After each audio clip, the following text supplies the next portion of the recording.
আসসালামু আলাইকুম বন্ধুরা, আমি তোমাদের আজাইরা আপা। আজকে তোমাদের জন্য অনেক সুন্দর একটা ব্লগ নিয়ে চলে আসলাম, তাও আবার আজাইরা ব্লগ।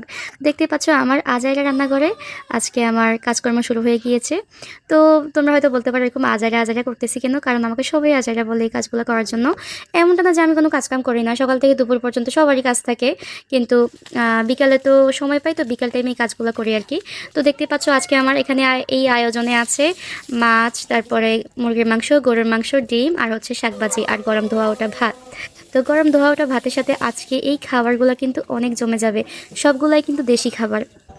তো দেখতেই পাচ্ছ আমি শাক ভাজি করে নিয়েছি, মাছ ভাজি করে নিয়েছি, আর এখন বসিয়ে দিচ্ছি মুরগির মাংস।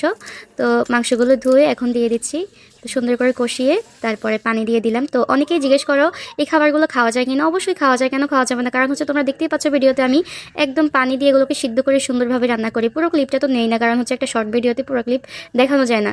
এই জন্য অনেকেই মনে করতে পারো রান্নাগুলো ঠিকমতো রান্না করা হয় না খাবারগুলো।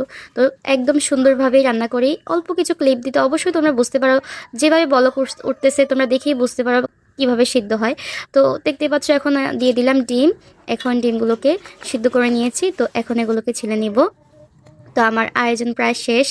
এই তো দেখতে পাচ্ছ ফাইনাল লুক, কি সুন্দর তাই না?